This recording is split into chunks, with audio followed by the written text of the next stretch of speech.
noches, amados hermanos. Qué gusto poder estar nuevamente con ustedes en este tiempo de estudio bíblico. Damos gracias a Dios por este tiempo. Bien, acá en Bogotá nosotros tenemos un parque de diversiones con el que cuenta dos montañas rusas.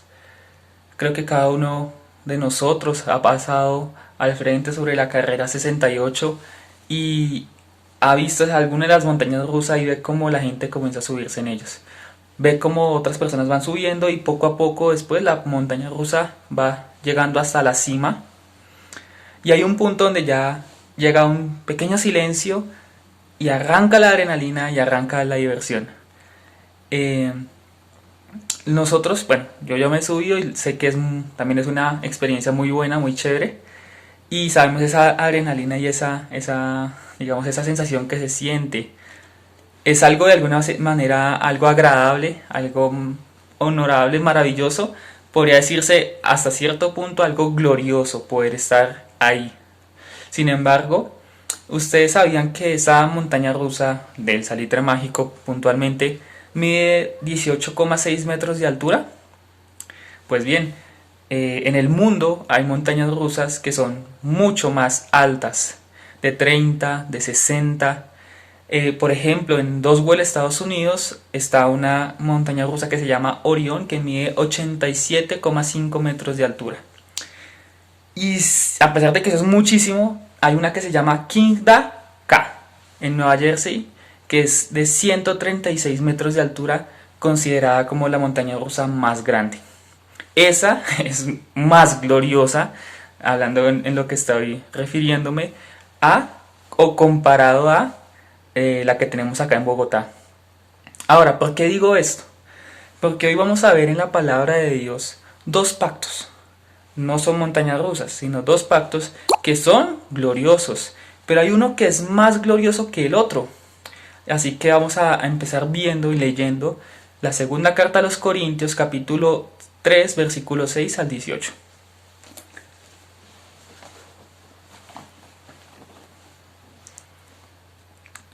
La carta, bueno, y el pasaje dice así: el cual asimismo nos hizo ministros competentes de un nuevo pacto, no de la letra, sino del espíritu, porque la letra mata, mas el espíritu vivifica.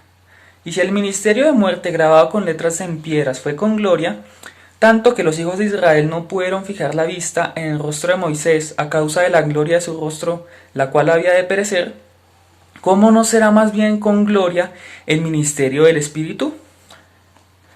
Porque si el ministerio de condenación fue con gloria, mucho más abundará en gloria el ministerio de justificación. Porque aún lo que fue glorioso no es glorioso en este respecto, en comparación con la gloria más eminente. Porque si lo que perece tuvo gloria, mucho más glorioso será lo que permanece. Así que, teniendo tal esperanza, usemos de mucha franqueza, y no como Moisés, que ponía un velo sobre su rostro para que los hijos de Israel no fijaran la vista en el fin de aquello que había de ser abolido. Pero el entendimiento de ellos se embotó, porque hasta el día de hoy, cuando leen el antiguo pacto, les queda el mismo velo no descubierto, el cual por Cristo es quitado. Y aún hasta el día de hoy, cuando se lea a Moisés, el velo está puesto sobre el corazón de ellos, pero cuando se conviertan al Señor, el velo se quitará. Porque el Señor es el Espíritu, y donde está el Espíritu del Señor, allí hay libertad. Por tanto, nosotros todos, mirando cara descubierta como en un espejo la gloria del Señor, somos transformados de gloria en gloria en la misma imagen, como por el Espíritu del Señor. Vamos a orar. Amado Señor, te queremos dar gracias por este pasaje de tu palabra. Te queremos pedir, por favor, Dios, de que abras los ojos de nuestro entendimiento, de que nos enseñes tu verdad, nos ayudes a apreciarla, Dios, a entenderla, a comprender y a aplicar todo lo que tú nos hables en esta noche. Gracias, Padre, por todo lo que nos vas a mostrar, Dios, y te bendecimos, Señor, en el nombre de Cristo Jesús. Amén. Bueno, en esta noche vamos a empezar a mirar en nuestro estudio lo que nos dice la palabra acerca del antiguo pacto. Este antiguo pacto fue grabado en letras de piedra, como dice el versículo 7. Dice: si el ministerio de muerte grabado con letras de piedra fue con gloria, tanto que los hijos de Israel no pudieron fijar la vista en el rostro de Moisés a causa de la gloria de su rostro, la cual había de perecer.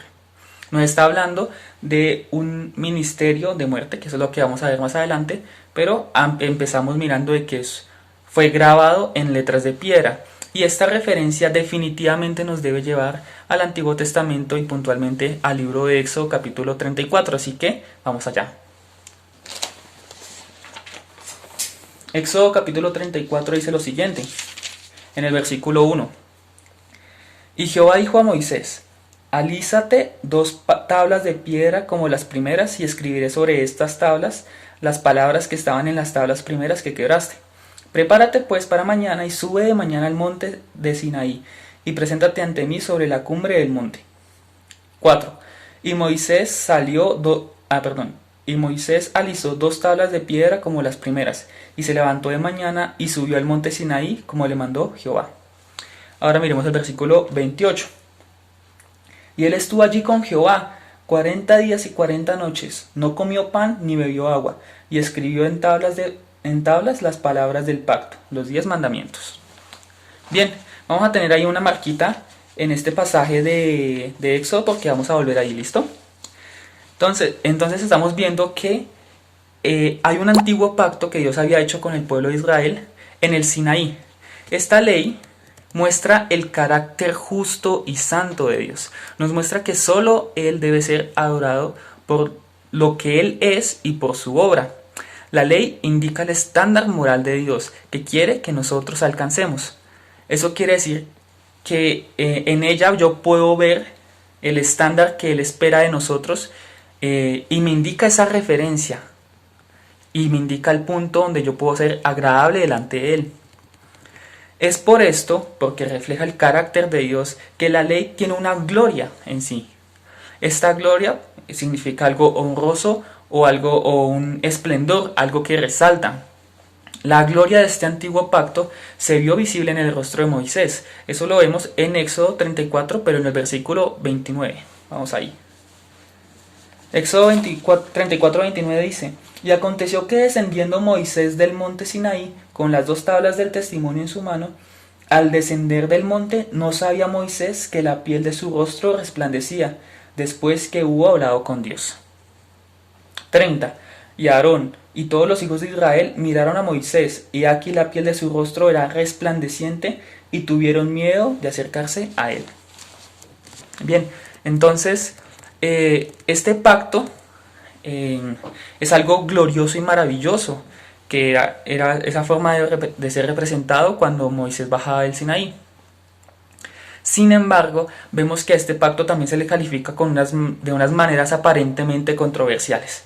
En el versículo 6 dice que la letra mata, refiriéndose a la ley. En el versículo 7, como vimos, se le denomina ministerio de muerte.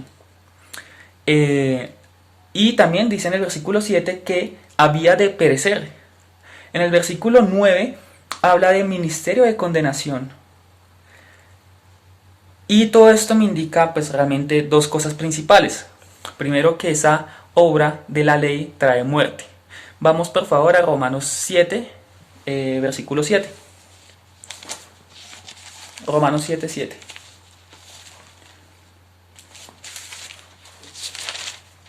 Romanos 7:7 dice, ¿qué pues diremos? ¿La ley es pecado? En ninguna manera. Pero yo no conocí el pecado sino por la ley, porque tampoco conociera la codicia si la ley no dijera, no codiciarás. Mas el pecado, tomando ocasión por el mandamiento, produjo en mí toda codicia, porque sin la ley el pecado está muerto. Bien, entonces nosotros vemos que a través de la ley yo entiendo lo que es bueno y lo que es malo, y sabemos que por nuestra naturaleza pecaminosa nos inclinamos hacia lo malo. Por tanto, hay un pecado y surge un pecado en mí. No, la ley me muestra lo que es bueno, y cuando yo elijo lo malo me doy cuenta que estoy pecando también. Y la consecuencia del pecado es la muerte, como dice en Romanos 6:23. Esa es la condición de todos los que están sin Cristo. Por un lado, y mirando el contexto del pasaje, se refiere a los judíos, a los judaizantes que estaban en ese sector, en la iglesia de Corinto. porque ellos dependían y querían que la gente dependiera de las obras de la ley, de hacer las cosas que me indica los mandamientos para ganarme la salvación, para hacerme justo delante de Dios. Entonces ese es el primer grupo, y pues obviamente estamos nosotros que desde que nacemos estamos o estuvimos, en mi caso en los cristianos, estuvimos sin la ley de Dios, sin conocimiento de Él y realmente alejados de Dios. La otra cosa que me indica esto acerca de un ministerio de muerte es que también debe terminarse. Habla de que va a perecer, es algo que tiene un fin. También en el versículo 13 dice que no fijarán la vista en el fin de aquello que había de ser abolido, refiriéndose a este antiguo pacto. Es decir, anulado, este pacto iba a ser anulado. ¿Por qué? Porque iba a haber un pacto renovado, un pacto nuevo, un pacto mejor. Este pacto lo vamos a explicar un poquito más adelante, pero esa es la razón pues principalmente de que haya un fin. Ya hemos visto lo que significa en este pasaje que leímos, lo que es el antiguo pacto. Pero dentro del antiguo pacto hay un elemento que es muy importante y que llamó mucho mi atención, y es el velo. Este velo hace referencia, en el pasaje que leímos, se hace referencia o se hace mención la primera vez hablando de Moisés, que se puso un velo sobre su rostro para ocultar la gloria de ese antiguo pacto. Vamos a ver el versículo 13, que dice así: y no como Moisés, que ponía un velo sobre su rostro para que los hijos de Israel no fijaran la vista en él, en el fin de aquello que había de ser abolido. Entonces, Pablo nos está dando también una razón por la cual él se ponía ese velo, y es que impedía que los israelitas pusieran la vista en el antiguo pacto. Recordemos, por un lado, que ellos no podían ver el rostro de Moisés por la gloria que reflejaba, que eso es un tema aparte, sino que ahora Pablo nos da otra explicación, y es porque en un sentido espiritual los israelitas no podían poner su mirada en ese antiguo pacto. ¿Por qué? Porque a través de ese pacto y de las obras de la ley nadie puede ser justificado, como nos dice en Romanos 3. Entonces, cuando nosotros ponemos atención a la ley para nuestra salvación, nuestro entendimiento es embotado, que es la palabra que usó. Esta palabra embotar, que está traducida en esta versión, significa quitar percepción o actividad a los sentidos, la voluntad u otra facultad. El entendimiento de los israelitas es quitado por permanecer en las obras de la ley. Entonces se le pone un velo, no sobre los ojos, no físico, espiritual, sobre su corazón, y permanecen en una ceguera espiritual. Esa es una de las consecuencias de vivir bajo las obras de la ley. Eso lo podemos ver también en el versículo 15, que dice: y aún hasta el día de hoy, cuando se lee a Moisés, el velo está puesto sobre el corazón de ellos. Hay una ceguera. Y vamos por favor a Juan capítulo 9, que nos da, Juan 9 nos habla de la sanación de Jesús hacia un ciego, pero solo quiero apuntar estos últimos versículos del capítulo 9, en el versículo 39, que dice así: dijo Jesús: para juicio he venido yo a este mundo, para que los que no ven, vean, y los que ven sean cegados. Entonces algunos de los fariseos, judíos, que estaban con él, al oír esto le dijeron: ¿acaso nosotros también somos ciegos? Jesús les respondió: si fuerais ciegos, no tendríais pecado, mas ahora, porque decís vemos, vuestro pecado permanece.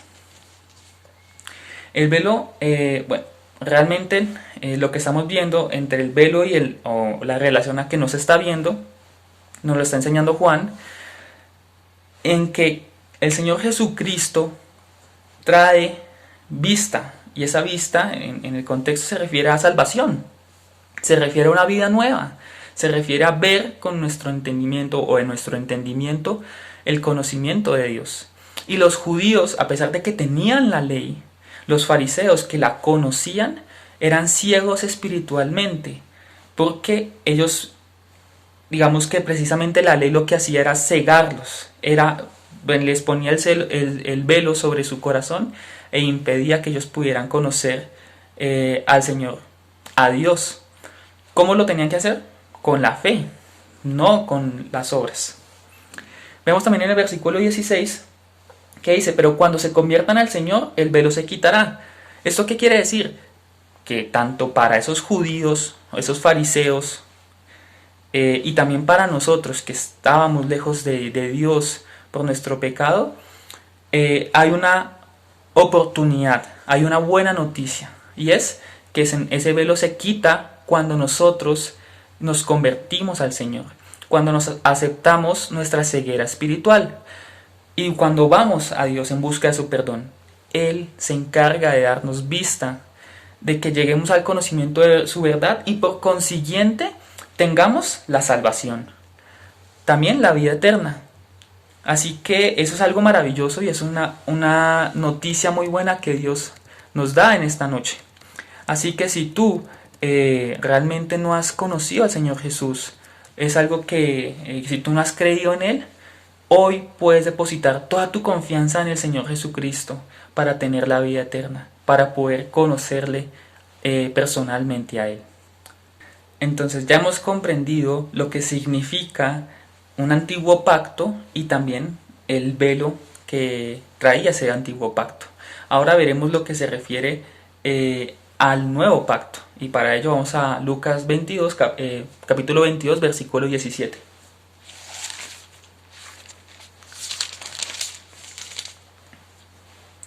Dice así, y habiendo tomado la copa, dio gracias y dijo, tomad esto y repartidlo entre vosotros, porque os digo que no beberé más del fruto de la vid hasta que el reino de Dios venga.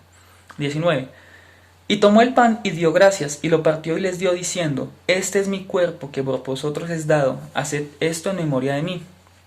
De igual manera, después que hubo cenado, tomó la copa diciendo, esta copa es el nuevo pacto en mi sangre, que por vosotros se derrama.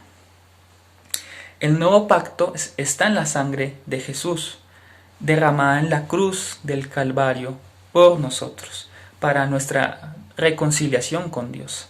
Leamos por favor 2 Corintios 5:18. Dice así, y todo esto proviene de Dios, quien nos reconcilió consigo mismo por Cristo y nos dio el ministerio de la reconciliación, que Dios estaba en Cristo reconciliando consigo al mundo, no tomándoles en cuenta a los hombres sus pecados, y nos encargó a nosotros la palabra de la reconciliación. Entonces nos damos cuenta que fue a través de la obra de Cristo que Dios trajo reconciliación a todo el mundo, y ese es el nuevo pacto en su sangre, algo que es maravilloso.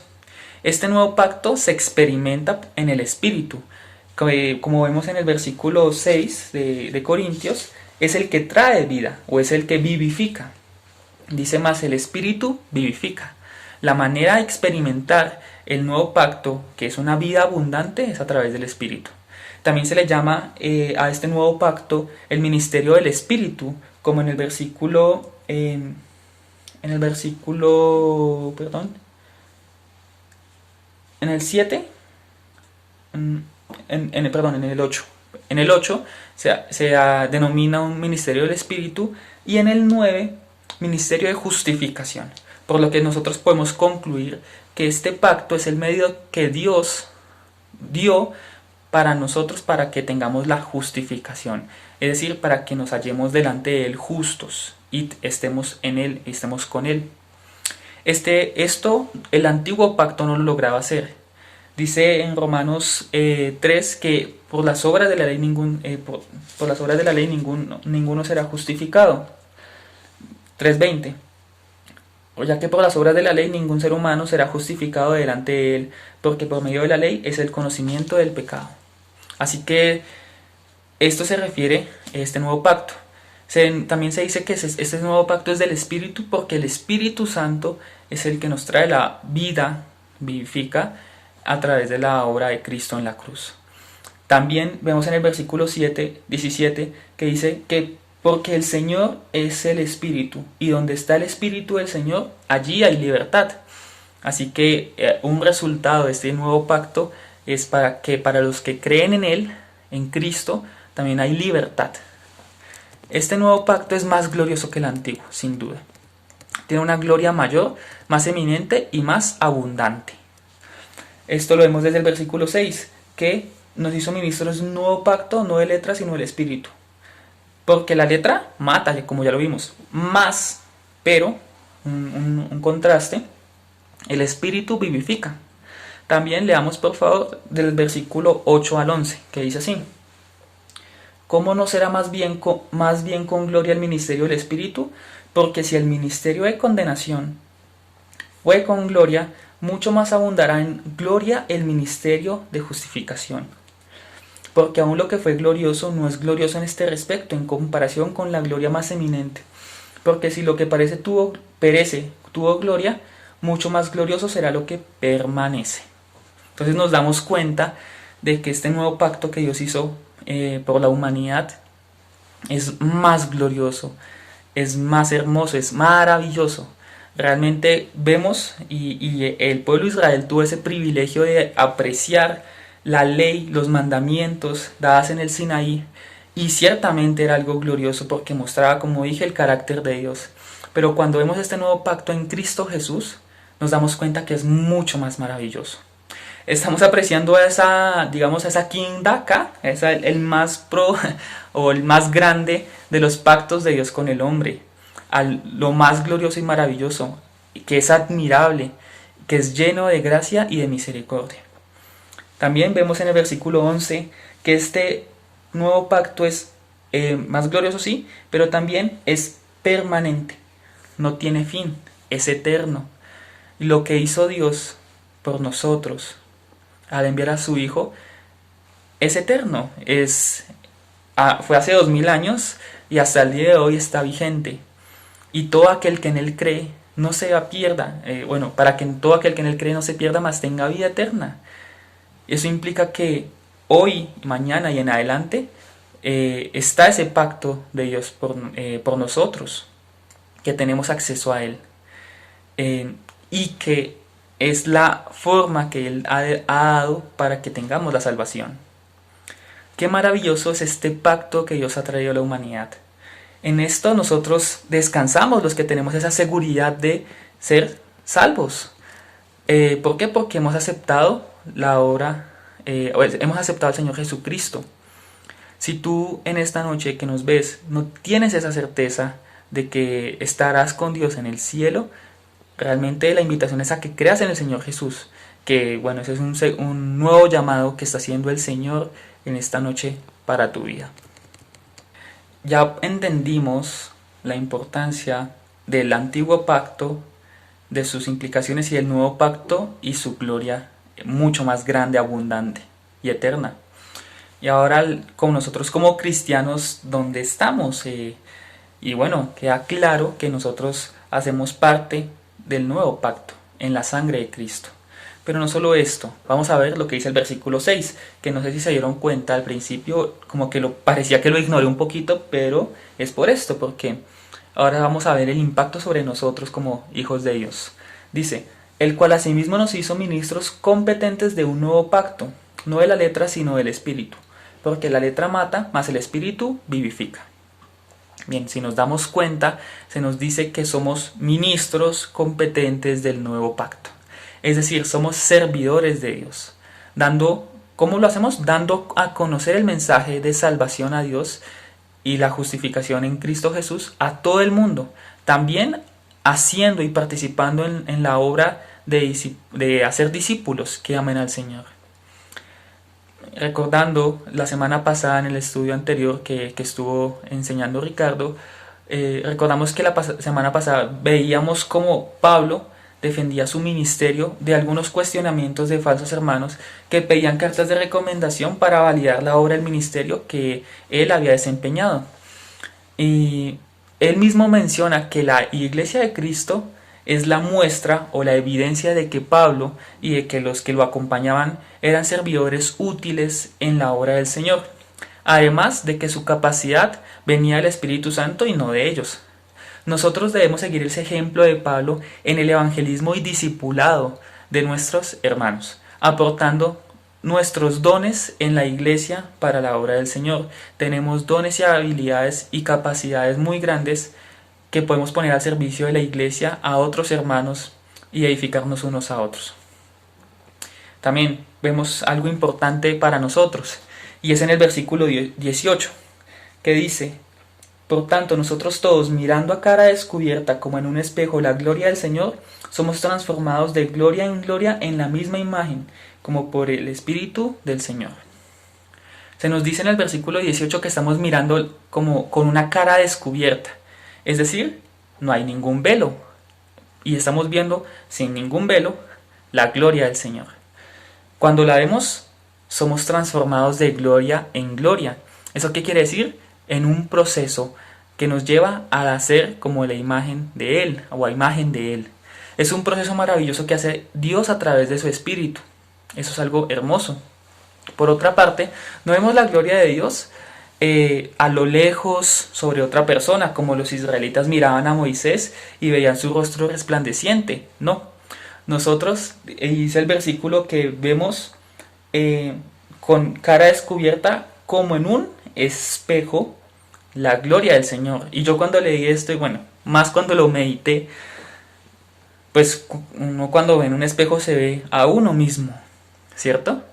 Así que en un espejo, y si vemos la gloria de Dios y lo vemos en un espejo, es que se refiere que nosotros debemos reflejar la gloria de Dios.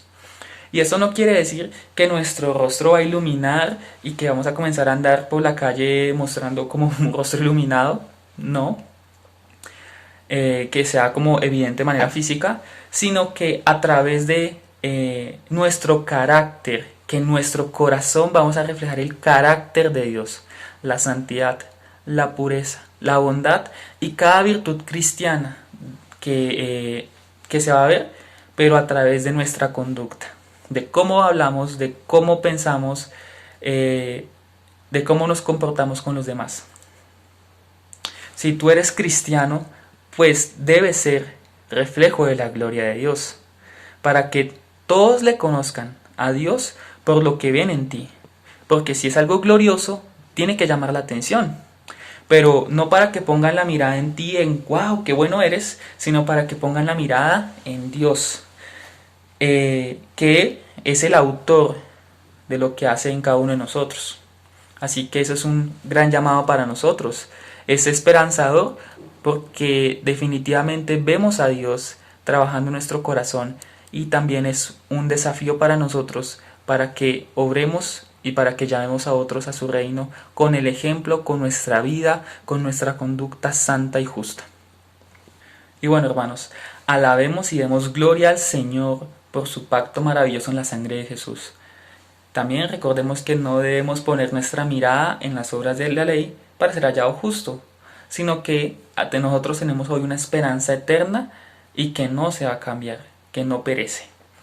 Como vemos en el versículo 12, dice: así que teniendo tal esperanza usamos de mucha franqueza. En algunas versiones dice teniendo tal confianza. Y realmente esto que estamos viendo hoy nos da una confianza muy grande, porque estamos depositando nuestra confianza no en algo que perece, no en algo que, aunque sí es glorioso, no en algo que no nos va a salvar, sino que tenemos una esperanza firme, segura en el Señor Jesús, que todas sus promesas son verdaderas y ciertas. También recordemos que el propósito de Dios es transformarnos a su imagen, para mostrarles a otros las obras maravillosas y obviamente para que Él sea glorificado. Seamos más intencionales en poner al servicio de la iglesia nuestros dones, nuestras habilidades para edificar a otros. Es algo que también debemos ser muy intencionales y poner mucha atención en nuestro caminar con Dios acerca de ello. Eso sería todo lo que el Señor nos trae en esta noche. Damos gracias a Él por su fidelidad y vamos a orar en agradecimiento. Amado Señor, te alabamos por tu fidelidad y por tu bondad. Gracias, Padre Santo, porque muestras, Dios, que nos diste un nuevo pacto, o que hiciste un nuevo pacto, y que estamos incluidos ahí, porque antes no teníamos mucha esperanza, Señor. Hoy te conocemos, te amamos y te servimos por la gracia tuya, Señor, por los méritos de Cristo en la cruz. Y te queremos pedir, por favor, Dios, de que uses nuestra vida para la gloria de tu nombre y para que otros vean cómo tú nos vas transformando, qué es lo que haces en nuestro corazón, cómo cambias, Señor, nuestro carácter, cómo nos moldeas conforme a la imagen de tu Hijo Jesucristo. Y úsanos, Señor, haznos realmente útiles, competentes para ser buenos en la obra tuya, Dios Padre. Te damos muchas gracias, Señor, en este día por tu palabra y bueno, te alabamos, Señor, por tu fidelidad. En el nombre de Cristo Jesús. Amén. Muchas gracias, amados hermanos. Es un gusto poder compartir este tiempo con ustedes.